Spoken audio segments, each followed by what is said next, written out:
Mari Kompuenui. En una era de estímulos excesivos y acceso rápido a la información, resulta paradójico que sea tan difícil cuestionar. La situación en Palestina es un ejemplo, donde el mundo olvida y los crímenes del movimiento sionista son negados. La ausencia del concepto limpieza étnica ayuda a silenciar la situación del pueblo palestino bajo otro concepto, la guerra. Todo empezó cuando las potencias occidentales quisieron dejar en manos sionistas aquel territorio para crear un nuevo Estado, convenciendo al mundo de que Israel representa lo civilizado y racional, la única democracia entre la barbarie, lo incivilizado y emocional con que representan al mundo árabe. Según ellos, Israel busca una salida justa para ambos bandos. Esto es como perfumar un mojón de perro. La versión israelí de la historia fue aceptada en casi todo el mundo. Dirán que fueron los dirigentes árabes los que llamaron a los palestinos a abandonar su tierra, que Israel no expulsó a nadie, no tenían culpa y los y las refugiadas eran un problema árabe. Los medios de comunicación occidentales fueron el megáfono para este relato que está demostrado que es más falso que las promesas de tu partido político. Quédate porque veremos en qué está la única democracia en Medio Oriente.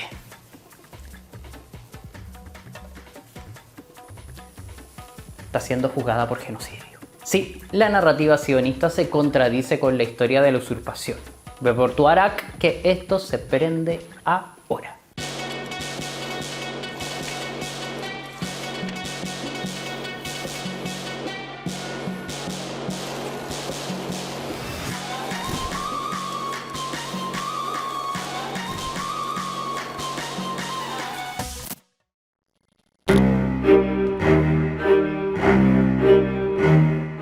Habrás escuchado el término sionista. El sionismo es un movimiento surgido en Europa a mediados del siglo XIX como respuesta a las persecuciones contra los judíos. La burguesía judía concluyó que la mejor solución era reunir a todos los judíos en un solo lugar bajo un mismo Estado, desarrollando dinámicas capitalistas y con un fuerte componente nacionalista típico de la Europa de esa época. Theodor Herzl, un periodista austrohúngaro, publicó el libro Der Judenstaat, el Estado de los Judíos, que se convirtió en la columna vertebral del sionismo. Este movimiento fue impulsado por intelectuales judíos europeos, principalmente comerciantes, banqueros y millonarios que poco sabían sobre los judíos que vivían en tierras árabes. Surgieron en plena expansión capitalista y colonial, necesitando el apoyo de las potencias capitalistas para obtener un territorio que no habitaban. Gran Bretaña estaba muy interesada en que un movimiento con raíces occidentales y capitalistas penetrara el mundo árabe de esa época.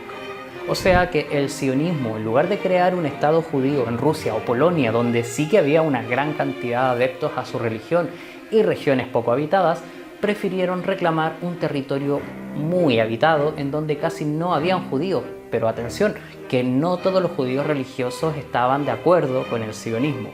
Hubo debate, ya que algunos creían que el sionismo eliminaría el elemento tradicional del judaísmo como fe, mientras que otros pensaban que la lucha debía darse en sus propios países de residencia, en lugar de crear otro país.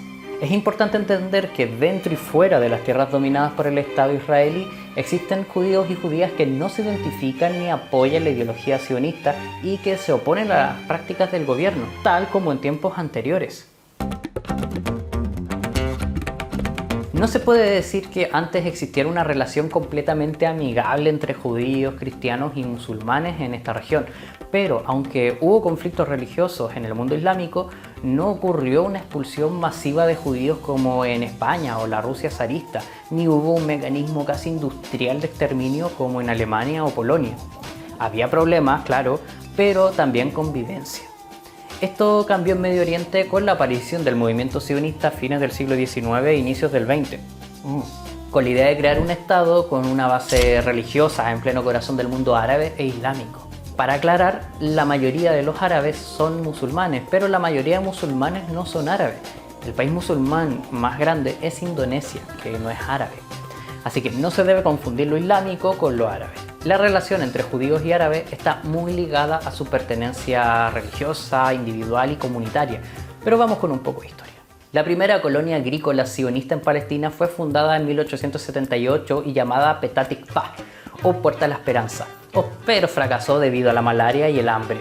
En el 82 se intentó nuevamente poblar algo, mientras tanto en 1897 se creó la Asociación Sionista Mundial en Suiza, con el objetivo de establecer un hogar estrictamente judío en Palestina.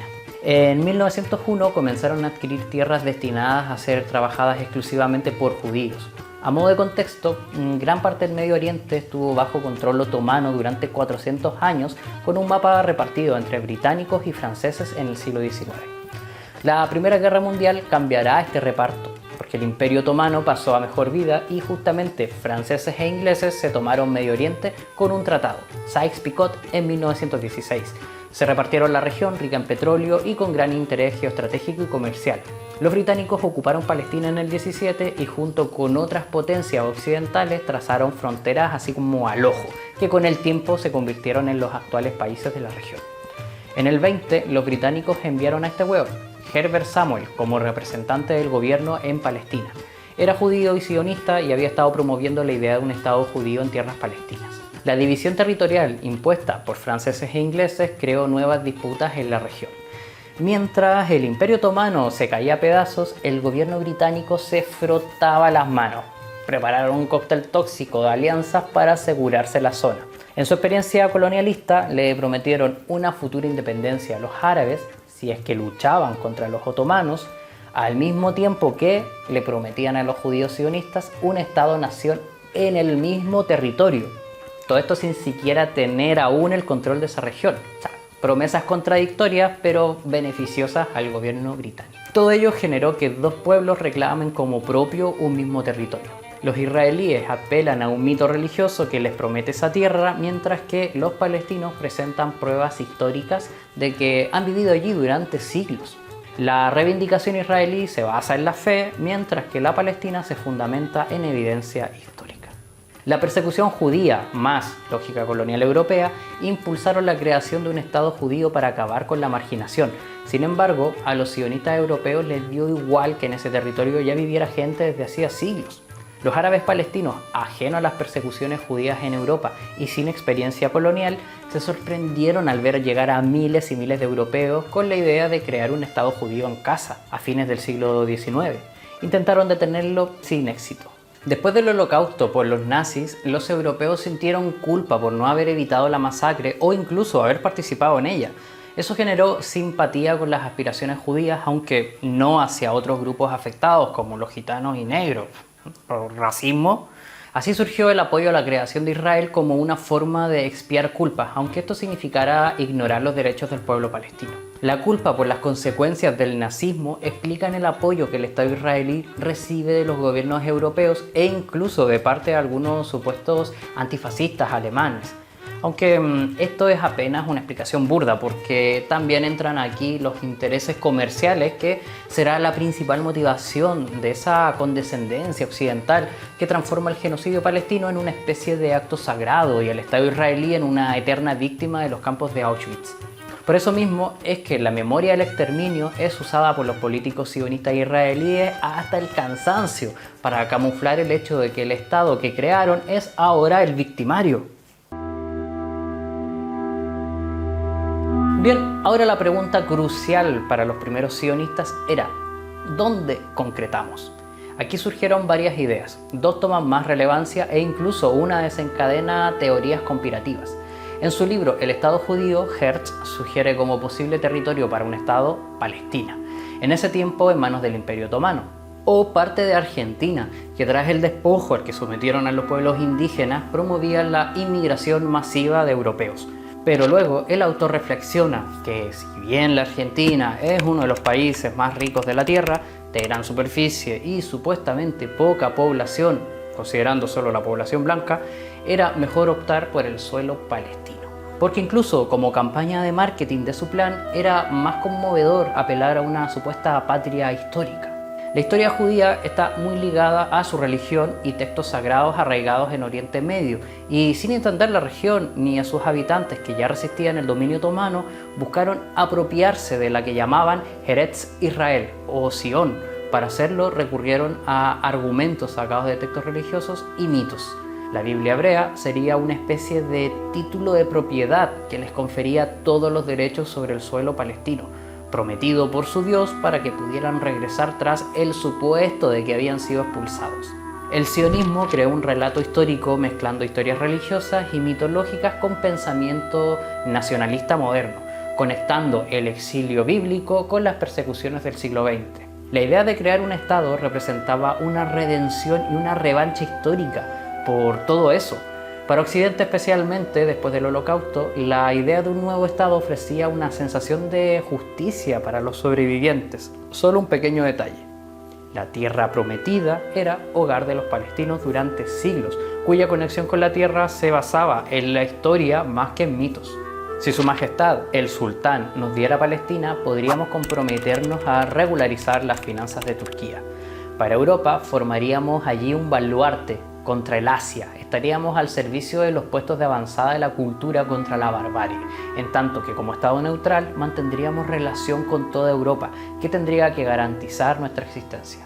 Theodor Herzl, El Estado Judío. Esto explica muchas cosas. Los sionistas sabían por relatos que en ciudades como Jerusalén, Tiberíades o Safed vivían pequeñas comunidades judías. Saberlo era importante porque serían prueba de la continuidad, el nexo con la historia antigua y religiosa. Pero había diferencia entre estas comunidades, o sea, los intelectuales sionistas eran en su mayoría europeos, laicos, nacionalistas e imperialistas. Y las comunidades judías en Medio Oriente eran creyentes que gozaban de la tolerancia religiosa en el mundo árabe y no les atraían las ideas nacionalistas, más bien esperaban una liberación obrada por un Mesías en el futuro. Los sionistas, con su mentalidad eurocéntrica, creían que su expansión colonial sería bien recibida en Oriente Medio, al considerarla como portadora de civilización y progreso. El cuento de siempre: la varita mágica europea, ¡pum!, te civilizo. Este concepto incluso estaba arraigado entre algunos pensadores socialistas, reforzando la idea de que la historia de cualquier pueblo tiene sentido solo cuando se conecta con Europa.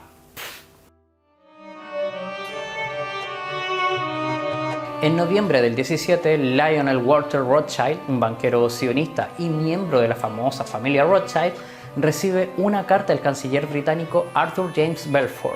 En ella pone que el gobierno de Su Majestad contempla favorable el establecimiento en Palestina de un hogar nacional para el pueblo judío y hará uso de sus mejores esfuerzos para facilitar la realización de dichos objetivos.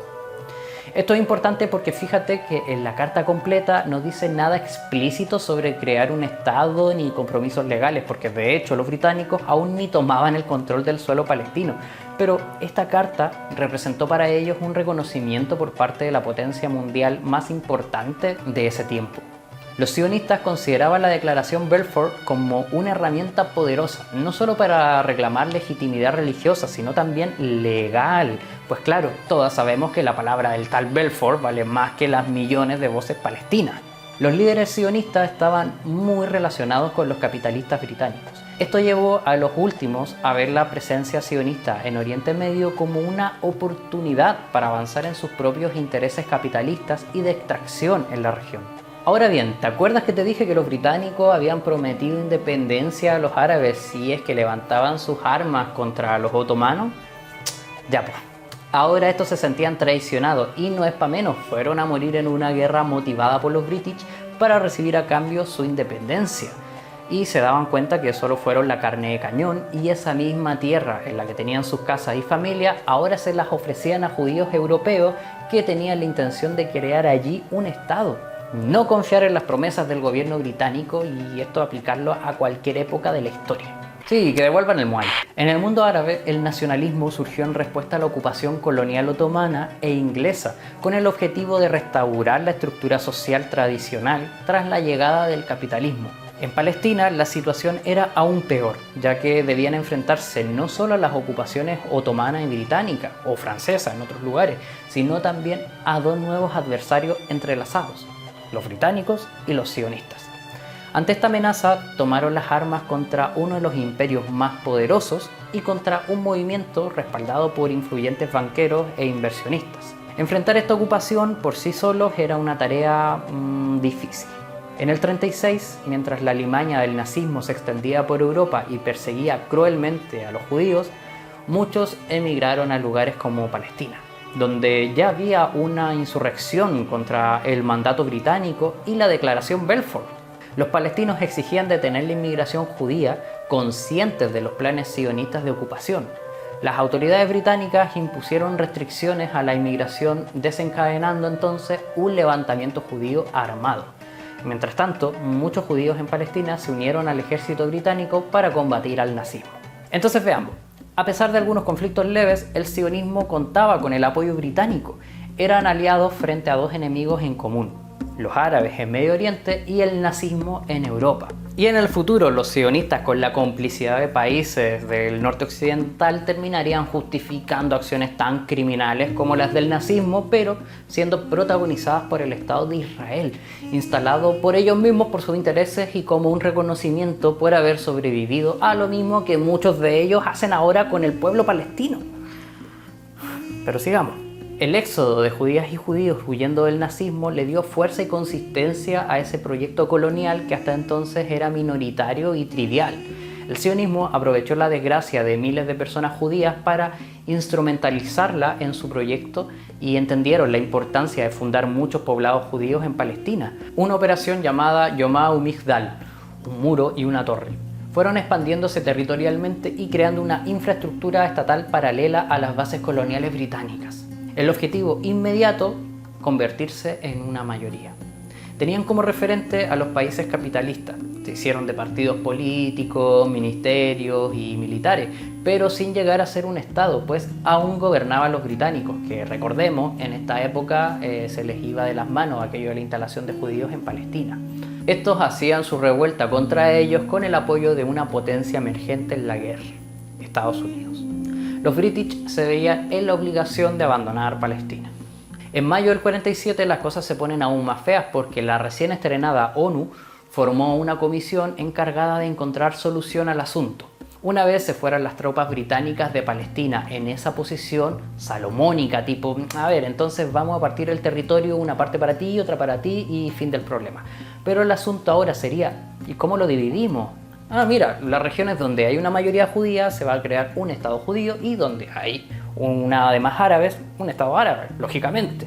Lo que no consideraban en ese plan es que de hecho la inmensa mayoría seguía siendo árabe y 15 de las 16 ciudades más grandes también eran árabes. O sea que cualquier tipo de división y creación forzada de un estado dejaría en su interior una mayoría árabe, que era justamente lo que el sionismo no quería, pues su intención era un país étnicamente judío y era muy estrictos con eso.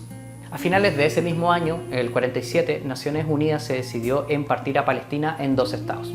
Imagínate de pronto alguien llega a tu casa y dice que tiene la autoridad de no sé qué mierda y te dice que desde ahora tu casa se parte en dos y te pone allí a alguien y ese alguien poco a poco comienza a apropiarse de tu parte de la cocina, del baño, se va quedando con tu mitad de la cama, etc. Y luego te dice que eres terrorista y le quieres quitar lo suyo, pues algo así sería explicado en versión amable y como por encima.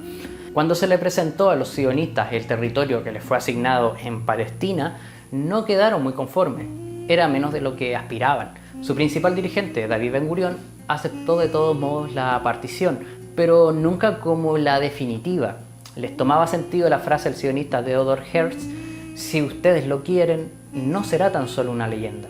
Y de hecho, la leyenda bíblica se transformó en argumento y de argumento en negociación y estrategia. De aquí, solo un paso y se hacía realidad.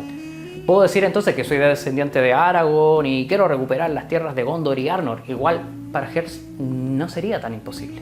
En tiempos de Herzl, los judíos en Palestina no eran más que unos 80.000. La idea de establecer un estado propio en el corazón del mundo árabe parecía poco realista, pero para el 47 su número aumentó a 650.000, respaldados por la ONU y potencias occidentales que compartían un interés en controlar la zona y contar con un aliado local mientras compartían el odio al mundo árabe. La población palestina obviamente se resistió a la partición de sus tierras, que les eran arrebatadas, sin siquiera consultarles. Más aún sabiendo de la voz de los propios sionistas que la intención era expulsar a las y los árabes. Iban viendo que cada vez se avanzaba más en ese proyecto, con la caricia de las principales potencias económicas. Al día siguiente de la resolución de la ONU sobre la partición de Palestina, estallaron enfrentamientos. Israel presentaba la guerra como desigual, retratándose como David contra el filisteo Goliat, frente a la inmensa mayoría árabe. Pero oye, los ejércitos árabes no eran superiores en número ni estaban bien preparados y bastante pobres en equipamiento. A pesar de esto, el discurso sionista de David Ben Gurión sobre la civilización versus la barbarie prevaleció y los palestinos no pudieron evitar la injusta creación de un nuevo estado en su tierra. En marzo del 48 comenzó un éxodo palestino. Abandonaron sus hogares debido al hostigamiento y a la superioridad militar israelí, pues ya no solo buscaban consolidar las tierras asignadas por la ONU, sino que también intentaban apoderarse de territorios adicionales, incluida Jerusalén. Se había creado un monstruo. Para el 12 de abril del 48 estaba previsto que las tropas británicas se retiraran de Palestina y que los gobiernos provisionales árabe e israelí comenzaran a funcionar. Sin embargo, los sionistas, anticipando el rechazo árabe al nuevo Estado, declararon su independencia un día antes del fin del mandato británico. Para coronar el pastel, Ben Gurión anunció que si derrotaban a los árabes, anexarían nuevos territorios. La guerra árabe-israelí comenzó en mayo del 48 y duró hasta julio del 49. Terminó con un armisticio y la ocupación israelí de casi todo el territorio asignado a Palestina. La partición de la ONU, ya injusta, otorgaba el 56% de Palestina a los sionistas, pero al final de la guerra Israel controlaba el 78%. El 22% restante quedó bajo control de Egipto y Jordania. El nuevo Estado israelí justificó su vinculación a la tierra ocupada haciendo referencia a la expresión Eretz Yisrael, expresión ligada a su mito fundacional en su religión, la forma en que se referían a los antiguos reinos de Judá e Israel en el Tanaj. Entonces transformaban sus leyendas en una justificación histórica, contando que el mítico patriarca Israel, antes llamado Jacob o Jacob, tenía su mellizo Esab o Esaú, y el ángel protector de Esaú atacó a Jacob en una pelea, pero no pudo matarlo. Jacob solo soltó al ángel cuando éste lo bendijo y le cambió el nombre a Israel, porque había luchado con ángeles y hombres y los venció. Jacob representaba la subyugación, mientras que Israel representaba el dominio. Bajo este cuento religioso, los patriarcas Abraham, su hijo Isaac y su nieto Jacob, o Israel, y toda su descendencia son la afirmación de la fe en su Dios, la prueba de que ellos son especiales porque son el pueblo elegido y el mundo y toda su creación tienen el propósito de cumplir la voluntad divina.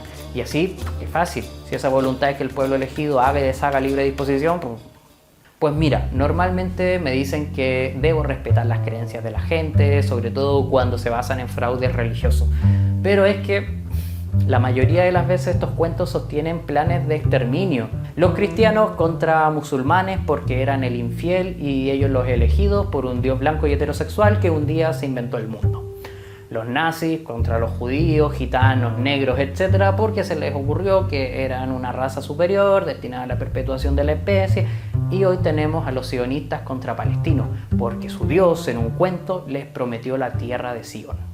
Cuando los sionistas definen a Israel como un Estado judío, esto implica que el país pertenece a quienes las autoridades consideran judíos, excluyendo a los árabes. Esto resulta en privilegios para los judíos sobre los árabes en aspectos como derechos de residencia, trabajo, igualdad ante la ley, servicio militar y acceso a empleos estatales, creando una situación de apartheid, según la identidad basada en sus propios criterios de lo que es un judío, un árabe israelí, un no judío, etc.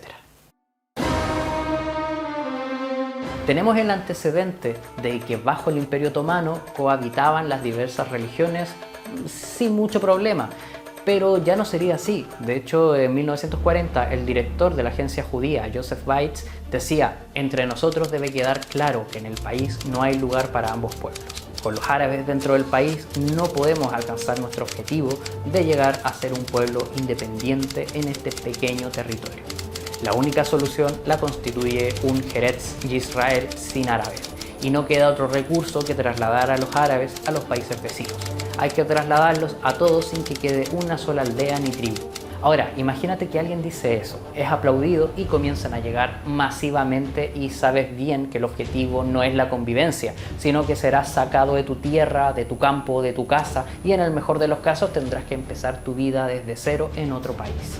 En la guerra, el recién nacido Israel destruyó cerca de 500 ciudades y pueblos árabes, con el fin de que sus habitantes nunca pudieran volver. En el 67 hubo más guerra. Era la tercera vez que los países árabes eran derrotados por un Estado militarizado hasta la lengua y que contaba con el brazo cómplice de las grandes potencias. Parecía imposible liberar el suelo palestino y ahora Israel se apropió de Cisjordania, que pertenecía a Jordania, la Franja de Gaza y la península del Sinaí de Egipto, y también el Golán de Siria. En solo 6 días Israel aniquiló a las fuerzas árabes, lo que les llenó de orgullo y una percepción de superioridad. Continuaron con eso de pocos contra muchos, mientras recibían aplausos del norte occidental, que se entusiasmaba al ver cómo su mocito se convertía en una potencia militar. Así se fueron convenciendo de que la ocupación de tierras era beneficiosa, pues ellos, como Europa, con la realidad bien distorsionada, eran sinónimo de civilización. En el 67, Israel tomó territorios de 3 países y ocupó todo el territorio original de Palestina, incluyendo Gaza y llegando hasta el canal de Suez, que devolvió en 1982. En el caso del Golán, que era sirio, Israel impuso su ley y se anexó la región, obligando a los sirios locales a adoptar la ciudadanía israelí contra su voluntad. Esta anexión no fue reconocida internacionalmente, excepto por el perturbado ese de Donald Trump en 2019. Para Israel, el juego era: te devuelvo las tierras ocupadas si me apruebas como legítimo Estado. Pero con el tiempo, una parte de la sociedad israelí dijo: ¿y por qué vamos a devolver esa tierra? La creían parte de lo que, según su fe, decía que fue parte del reino de Israel. Por ende, ya estaba legitimada por su Dios, no hace falta más. Para el 77, el territorio de Cisjordania ya aparecía en sus mapas como Judea y Samaria, y la frontera que por 19 años les separaba de Jordania fue desapareciendo para ellos. Esto es Jerusalén, Yerushalayim para los israelíes y Al-Quds para los árabes. En su interior está la ciudad vieja, de apenas 1 kilómetro, pero de seguro el pedazo de kilómetro más peleado de la historia. Para los judíos es la ciudad del rey David, sí, el que tuvo que llevar siempre pucios filisteos al rey Saúl para casarse con su hija. También ahí está el Coté Hamarawa, o Muro de los Lamentos, que sería parte del Templo de Jerusalén. Para los cristianos es importante porque ahí Jesús pasó sus últimos días, lo torturaron y mataron y luego resucitó. Para el Islam también es importante porque ahí está Al-Haram Hashif, la explanada de las mezquitas, incluida la Qubat al-Sakra, que dicen que fue donde el profeta Muhammad o Mahoma subió al cielo. Cuestión que la ciudad era codiciada por la carga simbólica y religiosa que tiene, porque ya lo decía José Saramago, el mundo sería mucho más pacífico si todos fuéramos ateos. Mira, a ver, seguramente un poco más, pero ojo que esto no es un conflicto netamente religioso, salvo si vemos al dinero como un dios.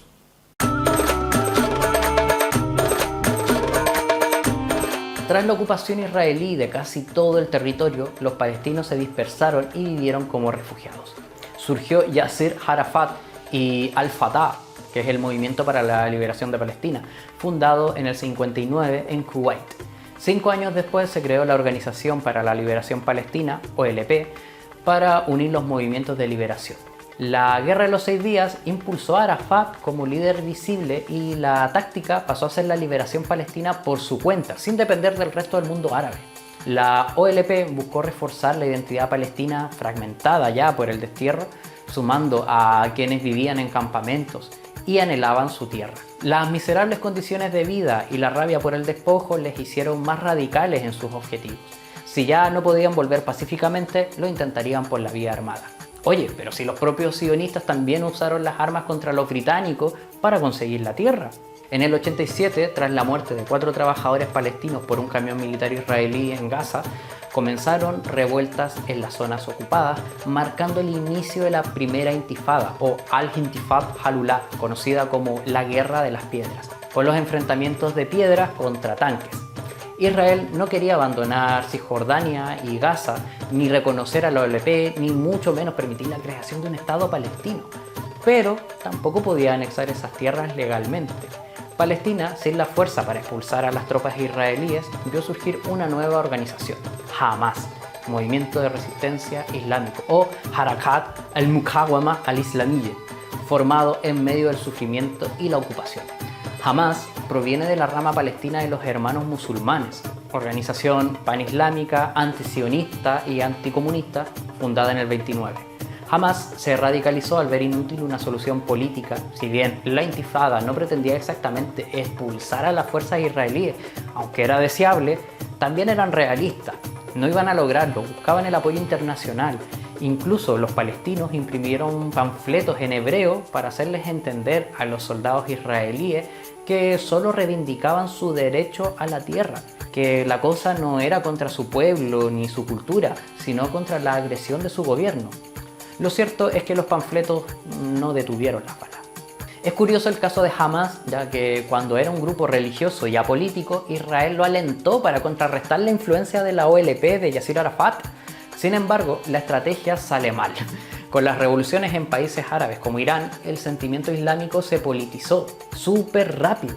Hamas creó su brazo armado, Hizadr al-Qassam, y citando el Corán declaró sus objetivos: rechazar la división de Palestina y la existencia del Estado de Israel. Y bueno, desde el fundamentalismo religioso mezclaron también argumentos antisionistas con otros antisemitas, contra los judíos como tal, usando a veces teorías conspirativas de la Alemania nazi y Rusia. Esto los diferenció en la OLP de un nacionalismo laico y enfocado en la autodeterminación anticolonial que veía la lucha contra el sionismo y no contra el judaísmo, aunque sí es cierto que cedían bastante a la presión occidental. ¿Oponerse a un genocidio perpetrado por el sionismo es antisemitismo? No. De hecho, para muchas y muchos historiadores, el concepto antisemitismo se define como el odio y persecución contra cualquiera de origen semita, árabes, hebreos, etc., aunque su uso más extendido se refiere al odio a los judíos particularmente.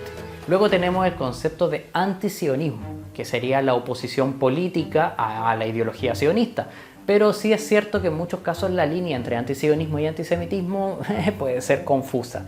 Pero con la distinción clara se ve que en la mayoría de las manifestaciones, por ejemplo de pro-Palestina, se rechazan a grupos antisemitas. Recuerdo de hecho una manifestación en la que apareció un neonazi así de la nada y empezó a gritar contra los judíos y fue expulsado por los mismos manifestantes árabes. Así que obviamente es erróneo igualar el antisionismo y el antisemitismo, y mucho peor si se califica de antisemita cualquier crítica a las acciones del Estado israelí o la existencia de dicho Estado. No obstante, hay gente que sí ataca a quienes solidarizamos con el pueblo palestino con ese epíteto, y es que los propios gobiernos israelíes han relacionado ambos conceptos para invalidar cualquier crítica a sus políticas coloniales. Y lo logran porque siempre han recurrido a la imagen del judío como eterna víctima. Por ejemplo, el primer ministro Menachem Begin incluso llegó a aludir los campos de Auschwitz para justificar su invasión al Líbano en el 82. Weón, esto está muy mal, es instrumentalizar la memoria y experiencias de tus propios muertos para crear un chantaje intelectual y emocional que apela a la culpa colectiva que genera el Holocausto en la Segunda Guerra Mundial. Esto lo aplican incluso contra los propios judíos y judías que cuestionan las políticas israelíes. De hecho, la historiadora israelí Edith Serdal, en su libro La nación y la muerte, acusa a Israel de nazificar a cualquier crítico y magnificar toda amenaza, presentando a líderes palestinos y árabes como una continuidad del mismísimo Hitler. Hay miles de sucesos que prueban este chantaje. Por ejemplo, en 2008, luego que Israel invadiera Gaza, la ONU encomendó al juez sudafricano judío Richard Goldstone para investigar si se habían producido violaciones a los derechos humanos, tanto por parte de Israel como del grupo Hamas. Y antes de terminar el informe, Israel ya había empezado una campaña mediática en su contra, acusándolo de antisemita y, como era judío, de auto-odio, por lo que su informe fue deslegitimado por el gobierno. Para los y las árabes, la creación del Estado de Israel significó mucho más que la pérdida de territorio. Siglos de existencia fueron eliminados en pocas semanas. 500 pueblos destruidos, miles de refugiados, cementerios, universidades y mezquitas arrasadas y un quiebre profundo con su historia y vida territorial. Muchos pueblos fueron borrados del mapa o transformados en asentamientos coloniales con nombres hebreos. Esta catástrofe, conocida como Nakba, dejó a los palestinos no preparados para su expulsión masiva, creyendo que regresarían. Algunos aún guardan las llaves de sus casas como prueba de propiedad. Tomó décadas recopilar testimonios para contrarrestar la versión israelí de que huyeron voluntariamente, una narrativa que fuera del mundo árabe se desestimaba como propaganda árabe. Y cualquier trabajo intelectual árabe era ignorado por su procedencia. ¿Colonialismo blanco? ¿Dónde?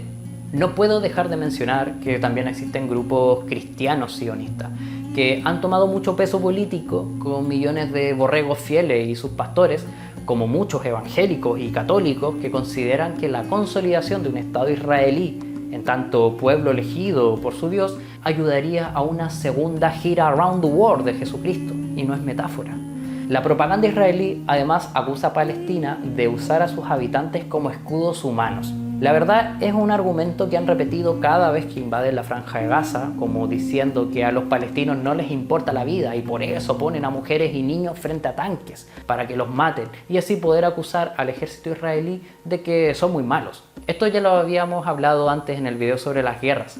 En las guerras donde hay desigualdad de fuerzas, el más poderoso se presenta como respetuoso y civilizado, diciendo que solo persigue a terroristas y fanáticos loquitos. Este discurso es de manual, fue usado por los gringos en Vietnam y otros lugares para deshumanizar al enemigo y justificar su exterminio, mientras sugieren que los civiles aceptarían felizmente la ocupación por el progreso occidental.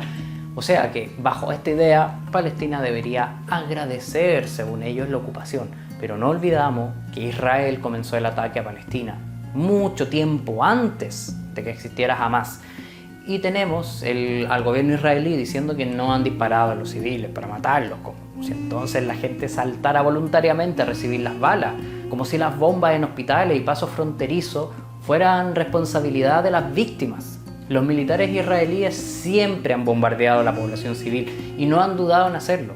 Incluso se han burlado a sus víctimas en videos de TikTok. Es fácil decir que Palestina usa mujeres y niños como escudos humanos cuando ya has bombardeado todos los refugios y no hay donde esconderse cuando caen las bombas. De hecho, es Israel quien tiene sus bases militares en las grandes ciudades en medio de la población civil. O sea que hay que tener mucha cara de raja, concha tu madre. Bueno, espero te sea útil este video para dejar de tener un rol pasivo en esto. O sea, lloraste con películas sobre genocidios, te preguntaste qué habrías hecho para frenarlo. Pues mira, la historia nos está metiendo uno en pleno siglo XXI.